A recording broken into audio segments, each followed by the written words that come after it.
A ver, analicemos esto. ¿Qué pasaría si el crecimiento de una empresa dejara de ser un juego de adivinanzas? Ujú.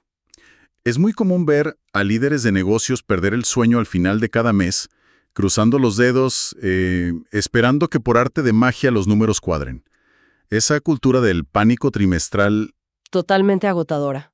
sí, de presionar hasta el último segundo para cerrar tratos, es agotadora y francamente insostenible.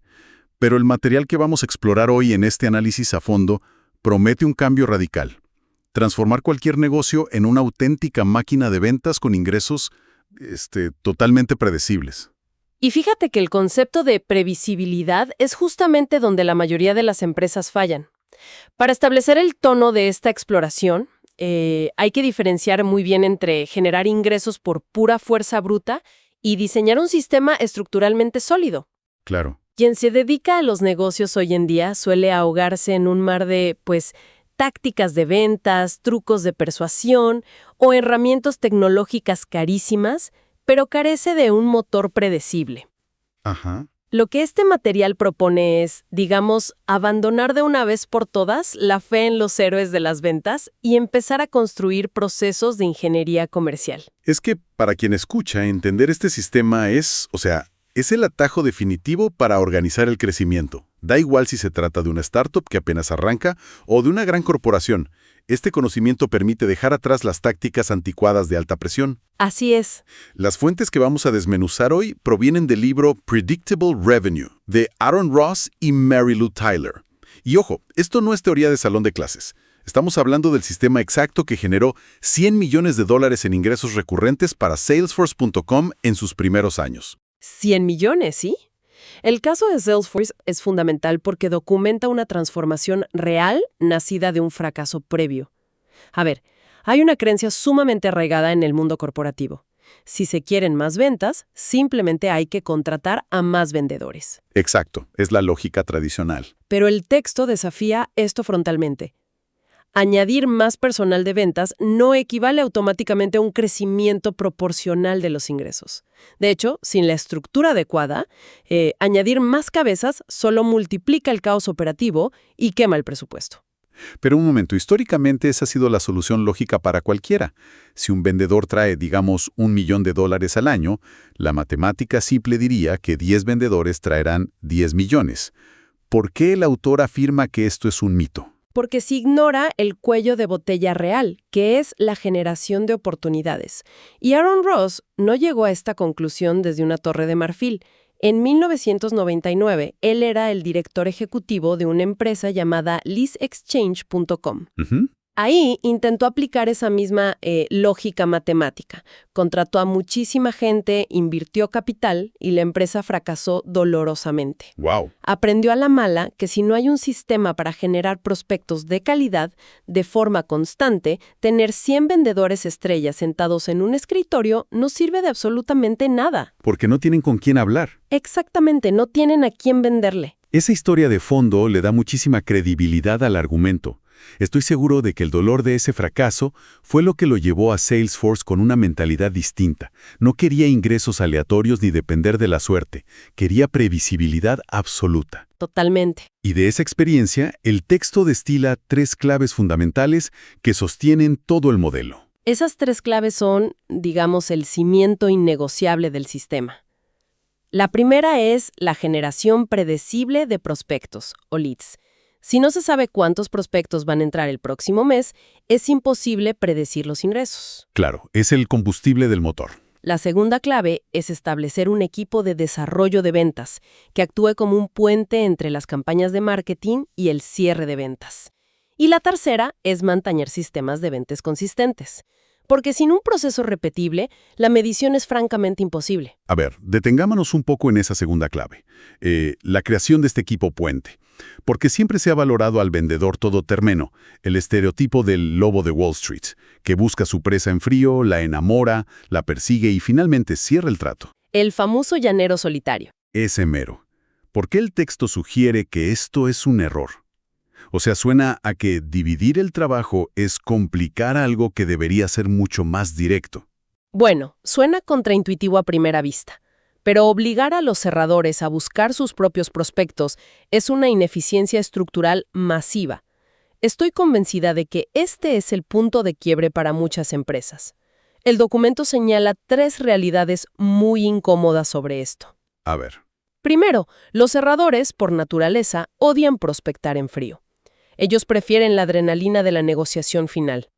Segundo, precisamente porque lo odian, suelen ser muy malos haciéndolo de manera sistemática. Se aburren. Se aburren y lo evitan a toda costa. Y tercero, desde un punto de vista puramente financiero, es un desperdicio monumental. Se está utilizando al personal más caro de la nómina para realizar el trabajo de investigación y contacto inicial que requiere mucho más volumen y menos especialización en cierre. Y aquí es donde se pone muy interesante. Porque visto desde la óptica financiera, tiene todo el sentido del mundo.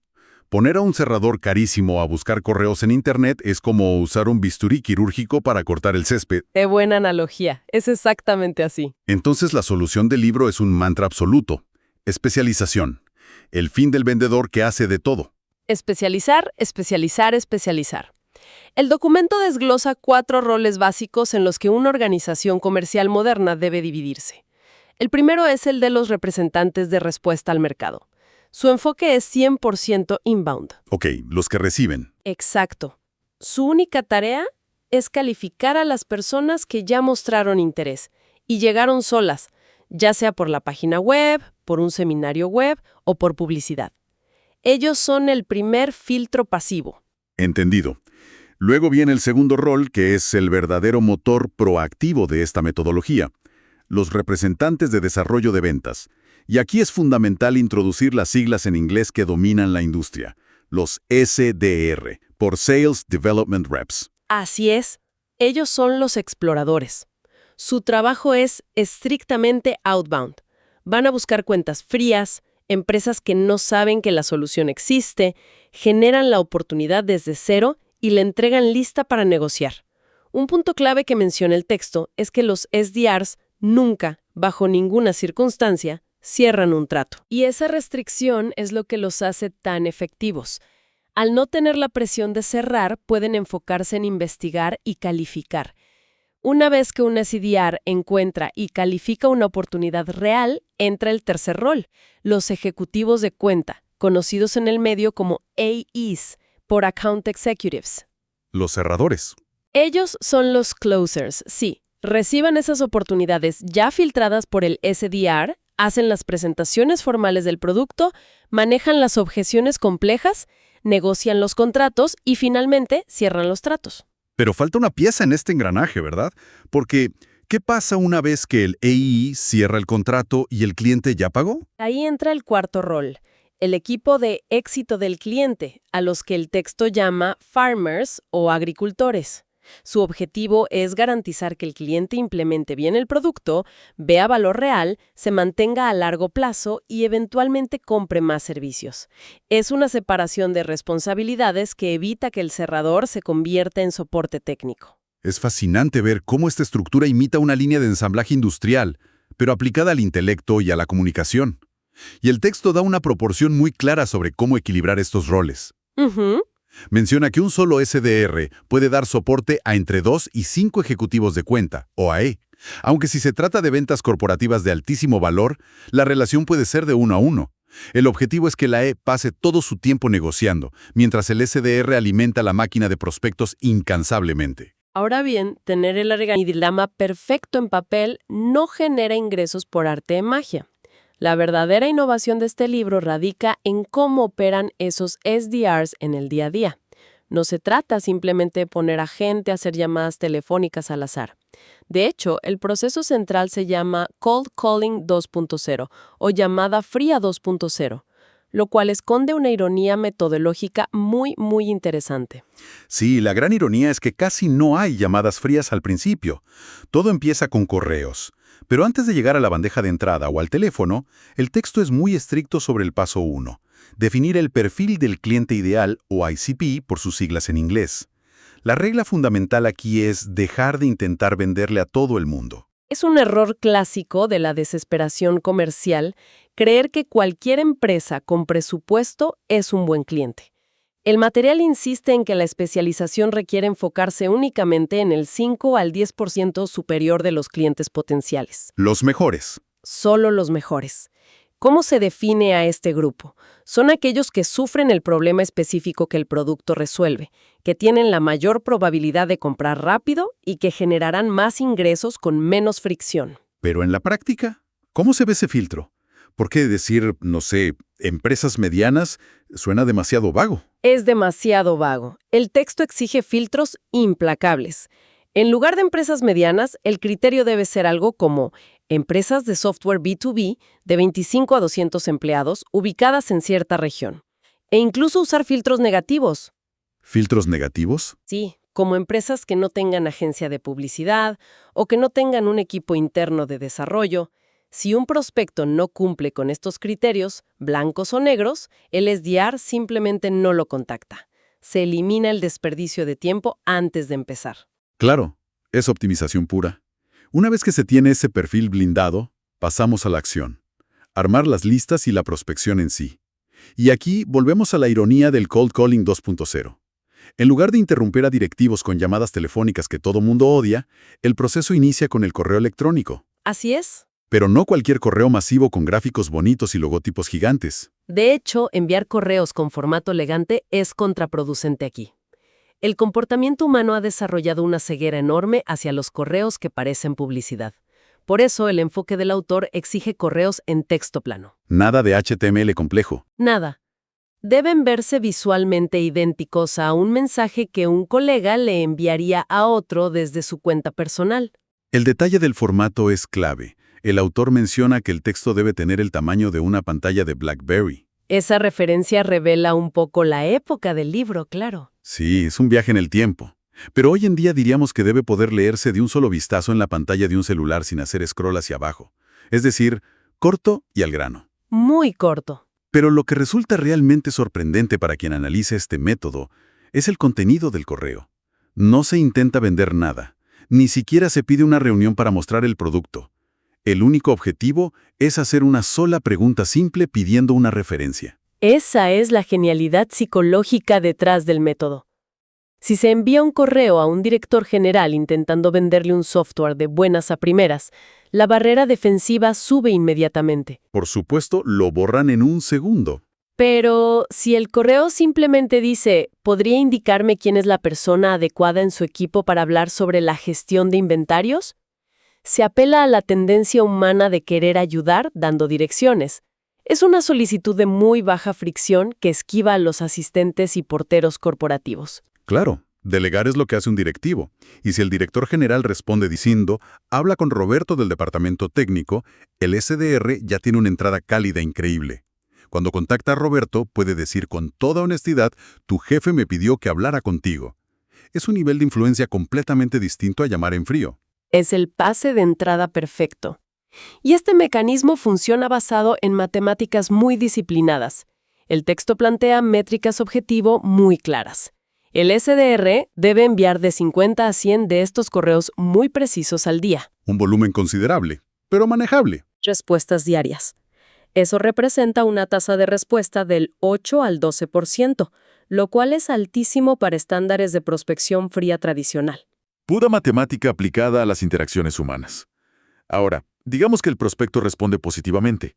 Aquí entramos al paso 4, que el documento llama vender el sueño mediante conversaciones telefónicas. Ojo con la palabra conversación. Sí, ojo ahí, porque de nuevo, el instinto de presionar o de querer cerrar una venta queda totalmente fuera. Es una llamada de investigación, es un diagnóstico. El SDR no tiene el conocimiento profundo para negociar presupuestos, ni es su trabajo. Su objetivo en esa llamada es confirmar si el dolor de la empresa es real, si el contacto tiene poder de decisión y si existe un interés genuino en explorar una solución. Es como una auditoría rápida. Tal cual. Si el prospecto pasa esta prueba, llegamos al paso más crítico y propenso al desastre de todo el sistema, la transferencia o handoff. Y aquí es donde me imagino que ocurre la mayor fricción humana en las empresas. A ver, por un lado, está el SDR que quiere entregar el prospecto rápido para sumar sus números y cobrar su comisión mensual. Lógico. Por otro lado está el ejecutivo de cuentas, el EI, que se frustra y se enoja si le entregan prospectos basura que solo le hacen perder el tiempo. ¿Cómo resuelve el libro esta guerra interdepartamental clásica? Es una guerra muy común. Primero, se resuelve estableciendo protocolos sumamente claros para la entrega. El texto marca 3 niveles de calidad para hacer esta transición del SDR al AE. La mejor opción es una transferencia en caliente por teléfono. En la misma llamada. En la misma llamada, sí, donde el SDR conecta al prospecto y al cerrador, asegurando que el impulso y el interés no se enfríen. La segunda opción, un poco menos ideal pero funcional, es agendar una cita en el calendario donde ambos representantes estén presentes para hacer la introducción formal. Ok. Y la tercera, y menos recomendada, es una simple presentación por correo electrónico. Pero el verdadero secreto para evitar esa fricción que mencionas no es el formato de la entrega. Es lo que el autor llama la regla de oro, o la regla del crédito. Y esta regla me parece una de las ideas más brillantes para alinear incentivos comerciales. El documento es tajante. El SDR no recibe el crédito ni la comisión por la oportunidad generada en el momento de la transferencia. Exactamente. El SDR no puede simplemente lanzar un prospecto por encima de la barda y decir, misión cumplida, páguenme. El AE tiene que realizar su propia llamada de descubrimiento, volver a calificar al prospecto y aceptar formalmente en el sistema que, en efecto, es una oportunidad viable. Tiene que validar el trabajo del SDR. Sí. Solo hasta que el cerrador da luz verde, el SDR obtiene su crédito y su comisión. Es que esto cambia toda la dinámica. Evita que el SDR infle sus métricas con reuniones irrelevantes solo para llegar a la cuota. Actúa como un mecanismo de control de calidad integrado en el proceso. Garantiza que el tiempo del recurso más caro de la empresa, el ejecutivo de cuentas, se utilice exclusivamente en prospectos con alta probabilidad de cierre. Es un ecosistema diseñado para proteger los recursos y el tiempo de todos. Pero claro, tener el ecosistema en papel es una cosa. Hacer que la máquina rinda frutos requiere paciencia. Y aquí entramos a un aspecto donde la mayoría de las juntas directivas suelen entrar en pánico: las matemáticas y el tiempo de la previsibilidad. Totalmente. Lo fascinante de esto es que el autor reduce todo a una fórmula muy clara. Previsibilidad de ingresos es igual a embudo más tamaño promedio del trato más tiempo. Así de simple. Ya vimos cómo el SDR llena el embudo con prospectos del tamaño correcto y del perfil ideal. Pero es el factor tiempo el que rompe con la cultura de la inmediatez corporativa en la que vivimos. Es muy común contratar a un nuevo equipo de ventas y esperar que las ganancias se dupliquen al mes siguiente. Y la realidad que documenta este sistema es un balde de agua fría para esa expectativa. Según el libro, un nuevo representante de desarrollo de ventas tarda aproximadamente 2 meses solo en entrenarse y alcanzar su cuota completa de generación de oportunidades. 2 meses solo para arrancar. Y ahí apenas comienza el ciclo real. Cuesta creer lo que sigue para quien no está familiarizado con ventas complejas. Si sumamos el ciclo de ventas natural de una empresa B2B, que suele ser largo, ¿cuánto tiempo pasa hasta que se ve el dinero real en la cuenta bancaria de la empresa? El texto usa un ejemplo bastante conservador, asumiendo un ciclo de ventas de 6 meses. Si se suma el tiempo de entrenamiento del SDR, el impacto real, constante y predecible en los ingresos no se materializa hasta el 8º mes después de la contratación. 8 meses. 8 meses de pagar salarios y herramientas antes de ver el retorno de inversión masivo en el estado de resultados. 8 meses suena a una eternidad para un líder de negocios con la presión de entregar resultados trimestrales. Me imagino que es justo en el mes 4 o 5 cuando los directivos entran en pánico, asumen que el sistema no sirve, despiden al SDR y vuelven a las tácticas de presión del pasado. Ese es exactamente el punto de quiebre donde los sistemas fallan. El autor describe esto como un volante de inercia, o flywheel. Empujar una rueda gigante y pesada desde cero requiere muchísima energía y parece que apenas se mueve al principio. Cuesta muchísimo arrancar. Requiere lo que podríamos llamar paciencia estratégica. Pero si se mantiene la disciplina durante esos 8 meses, el volante gana una inercia imparable. Se convierte en un motor de ingresos recurrentes que genera prospectos mes a mes casi sin esfuerzo adicional. Ahora, para sostener esa disciplina y evitar que los SDRs se rindan durante esos meses de construcción, el texto detalla cómo debe ser su rutina diaria, porque hacer prospección en frío es mentalmente agotador. Cómo se evita el desgaste profesional, que sabemos que es altísimo en este rol. Se logra a través de una gestión del tiempo implacable. Alternar entre buscar nuevas empresas, enviar correos y hablar por teléfono en la misma hora destruye la concentración. Por eso, el sistema sugiere agrupar tareas por bloques de tiempo. ¿Cómo se dividen esos bloques? Las mañanas se reservan para lo importante y urgente, revisar respuestas a correos y hacer seguimiento a prospectos calientes. Las tardes se bloquean para lo importante pero no urgente, es decir, realizar las llamadas de investigación programadas y buscar cuentas nuevas para alimentar la base de datos. Hay un detalle táctico en esa rutina que me pareció fascinante al revisar las fuentes. El momento exacto de enviar las campañas masivas de correos. El texto sugiere que el SDR envíe su bloque de 50 a 100 correos justo al final del día, casi antes de apagar la computadora e irse a casa. ¿La razón? Para que, al llegar a la oficina a la mañana siguiente, haya respuestas frescas esperando en la bandeja de entrada. Es un truco psicológico brillante para el empleado. Evita el síndrome de la hoja en blanco y la parálisis por análisis al inicio de la jornada. El SDR llega y ya tiene victorias tempranas esperándolo, lo cual mantiene la motivación altísima para repetir el ciclo. Todo el sistema está diseñado no solo para ser eficiente matemáticamente, sino para ser sostenible humanamente. Entonces, para recapitular todo lo que hemos explorado y entender qué significa esto en el panorama general, para crecer sin sucumbir al caos, es imperativo abandonar al vendedor tradicional que hace de todo. Totalmente de acuerdo. Hay que separar la prospección del cierre, creando el rol de SDR para alimentar de manera constante a los AEs. Hay que usar el correo electrónico como una herramienta sutil de mapeo en lugar de la venta directa a puerta fría. Y sobre todo, hay que tener la paciencia estratégica de dejar que ese volante de inercia tome velocidad. Y el impacto de adoptar este paradigma va mucho más allá de los estados financieros. El autor menciona la idea de hacer dinero a través del disfrute. Suena muy poético para un libro de ventas. Suena a frase motivacional, sí, pero tiene una raíz muy pragmática. Cuando los ingresos son predecibles, se elimina el pánico de fin de trimestre. Devuelve la tranquilidad a los líderes y permite que los equipos comerciales trabajen con propósito en lugar de pura desesperación. Es pasar de sobrevivir el mes a diseñar el año. Cambiar la angustia constante por una revisión serena de los indicadores del motor. Sin embargo, esto plantea una pregunta importante para reflexionar, yendo un poco más allá del texto. Si los ingresos predecibles requieren tratar las interacciones comerciales literalmente como una línea de ensamblaje de ingeniería, separando cada fase del contacto humano, ¿qué pasa con el arte genuino de las relaciones humanas? Es una gran pregunta. ¿Acaso una sistematización tan rígida corre el riesgo de volver a las empresas demasiado robóticas impersonales? ¿O, paradójicamente, es justamente esta eliminación del caos y de las tareas repetitivas lo que libera la energía de los profesionales para ser empáticos, creativos e hiperenfocados en el momento exacto en que de verdad importa la conexión humana? Es una dualidad increíble para dejar sobre la mesa. Crear una máquina estricta para, al final del día, poder ser más humanos en las interacciones que realmente cuentan. Definitivamente es una idea provocadora para cualquiera que esté pensando en rediseñar la forma en que su empresa sale al mercado. Excelente punto para cerrar. Agradecemos la compañía en este análisis a fondo.